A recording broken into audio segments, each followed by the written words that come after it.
Hello, my friend. It's time for our meeting this Wednesday, January 15th. Today I chose my best suit jacket, my best shirt to talk about the tsunami of democracy that swept the country in 2 days.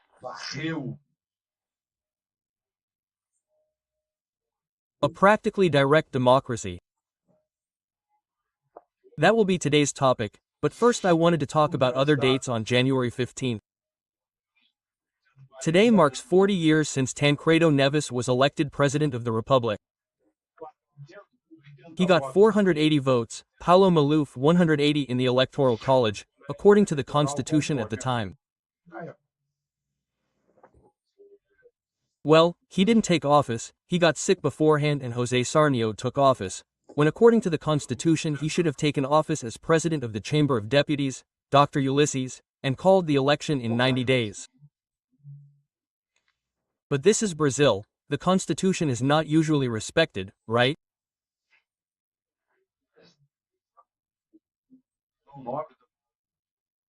By the way, in the main hall of the City Hall of São João de Iore, a PT mayor in 2014 removed the portraits of the presidents of the Republic, Médicis, Gas, Costello, Costa Silva, Figueiredo, and left Tancredo, who was elected just as much as they were.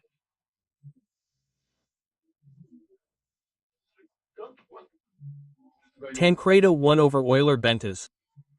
Geisel won over Dr. Ulysses. I'm talking about two that I covered as a journalist, I followed as a journalist.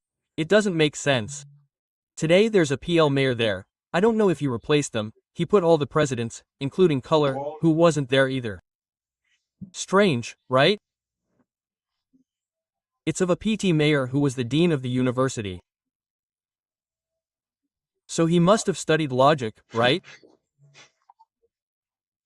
Tancredo was elected just like the military generals in the same way.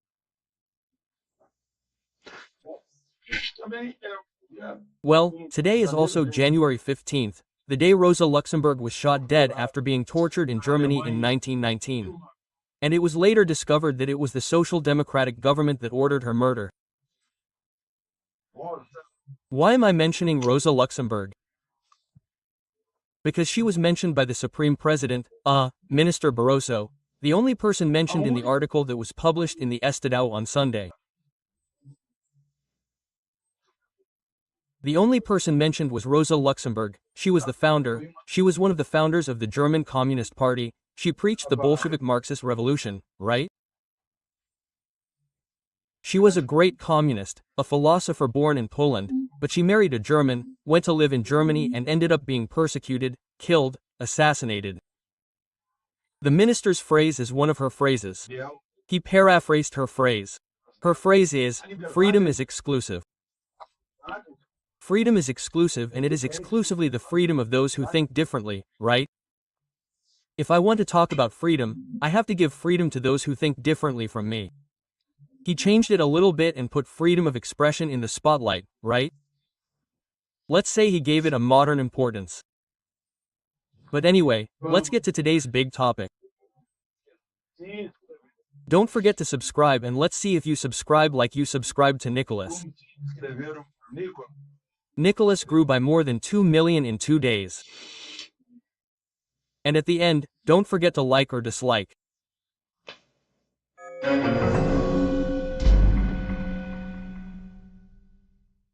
January 15th.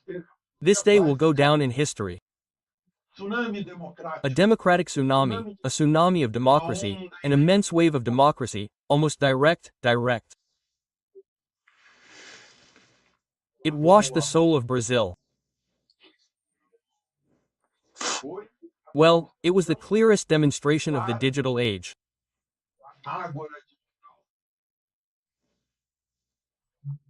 It's like 225 million, there's no such thing in Brazil, but Nicholas managed to get 225 million views in 2 days. I'm talking about current numbers, right? 6:30 p.m., he grew by more than 2 million followers on Instagram. Today, he has more followers on Instagram than Lula, more than Lula. He has 13,400,000, if I'm not mistaken, right? Well, and Lula has 13,300,000, he's even surpassed the President of the Republic. But anyway, let's go back. The PIX case, well, what I saw was a digital referendum.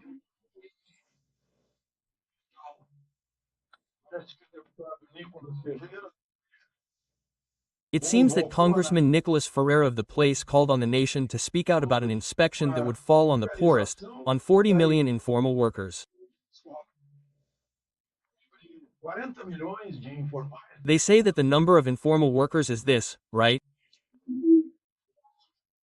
That they will be subject or not, right, depending on the activity, to declare income tax and pay a fine for not having declared, right? It's not a tax on PIX, which I don't think can be created in a normative instruction of the Federal Revenue Service. It would have to be created in the National Congress, right?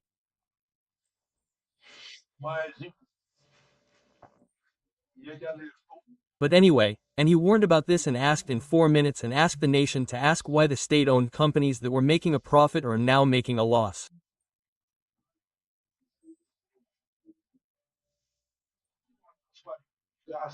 Why is there no transparency in the spending of public figures from the Presidency of the Republic, the high-ranking authorities of the Supreme Court, to know what they are moving, in short, in the name of the Brazilian nation to provide services to the nation? They are part of the state and they provide services to the nation. That's what the state is for. Well, folks, it was in an incredible crescendo that at 6:30 p.m. today, 6:30 p.m., it reached 225 million views. Surely there were people with more than one cell phone who were recording it, right? It was and the demonstration was so big that it worried the President of the Republic, right? The President of the Republic realized, look, that his disapproval is already greater than his approval. 2 polls already show it. He must have been worried about this and demonstrating his democratic spirit with the result of this referendum.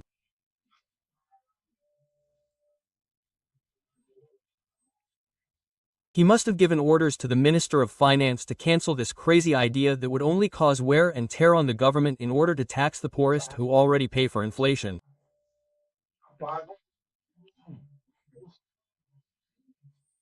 The inflation tax is the most unfair one there is, because people are simply seeing their money depreciate, their purchasing power shrink. This is the inflation tax, inflation that is caused by excessive government spending and creates a fiscal imbalance. To solve the fiscal imbalance, the government has to collect more. It is not enough to spend less, provide good public services and fire people. Everyone who was invented and invented ministries had 22, but now there are 39 ministers, if I'm not mistaken. That's a lot of expense. Not to mention the expenses for parties, etc., travel, hotels, 5-star hotels, those things.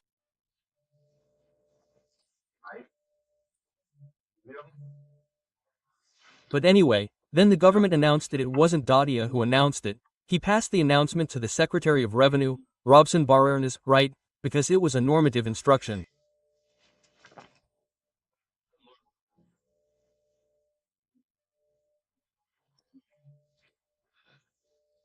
And then he said that it was necessary to strengthen a provisional measure that will strengthen PIX.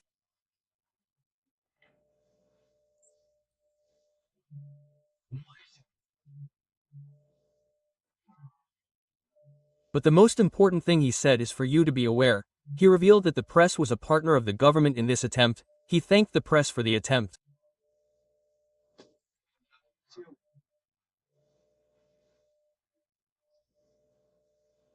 Wow. This is very serious, right? Well, and Nicholas won. He's a hero of the people, there's no doubt about it. Well, it's the practice of direct democracy by the people. The people spoke out. Well, Then the finance minister said that in order to have an honorable exit, the government created a provisional measure. He didn't say that, I'm the one saying it. He announced the provisional measure that confirms everything that already exists in PIX, banking secrecy, and the free payment, right? And then he added one more, taking advantage of the fact that many people today were scared and saying, no, if you're going to pay with PIX, then there's an additional charge just like many people do with a credit card. So, taking advantage of that, there's a motto of this provisional measure, which is to equip PIX.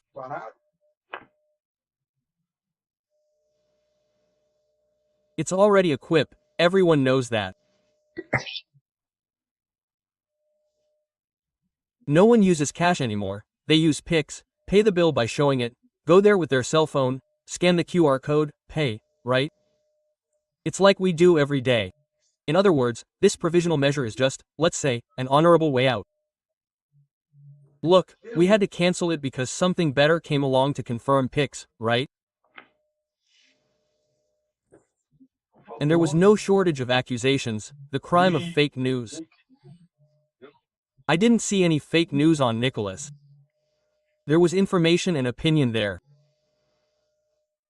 Among the opinions, he said, look, there won't be any taxation of PIX, but I don't doubt it because they said they wouldn't tax the Chinese blouse, right?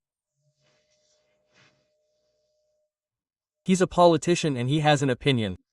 Speaking of which, he's a politician, he has an opinion. Bolos, who is from PSOL, said, he posted there saying he's going to file, he's going to file, he's going to file, he's going to file. With a lawsuit, to file a lawsuit to get Nicholas, Bolsos, who is a deputy, doesn't believe in Article 53 of the Constitution, which says deputies and senators are civilly and criminally inviolable for any words.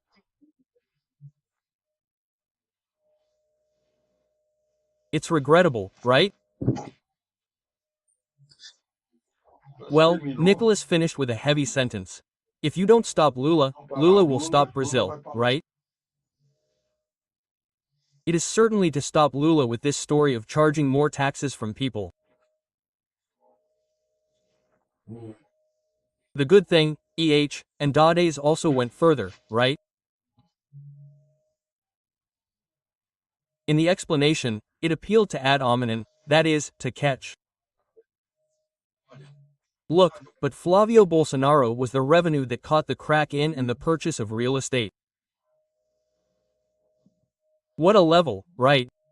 Oh, okay, it's worth it. Because Nicholas, after all, also asked for transparency of corporate cards, etc., right?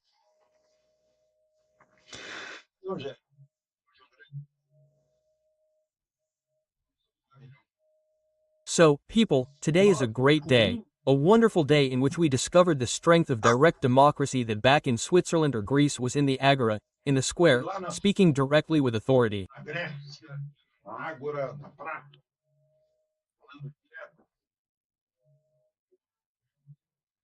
Now it is easy to speak with authority through the digital voice of each one.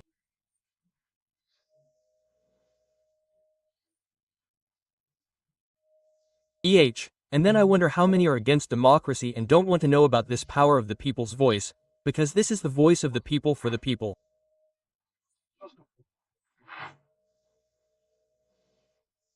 That's what happened in these 2 days.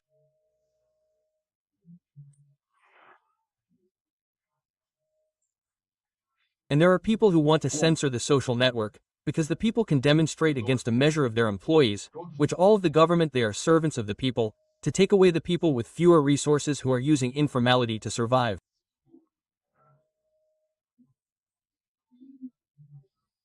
No, let's take those people and we'll collect something more, right? Not with taxation, not with the VIX rate, right, but with income tax at the end of the year. Let's see. But he earned more than he should have, so he would be obliged to declare his income and such, right? Or he didn't collect at source, right? Small businesses too, the same thing. Anyway, it was a great day. A democratic demonstration like a tsunami in Brasilia, Alexandre Garcia.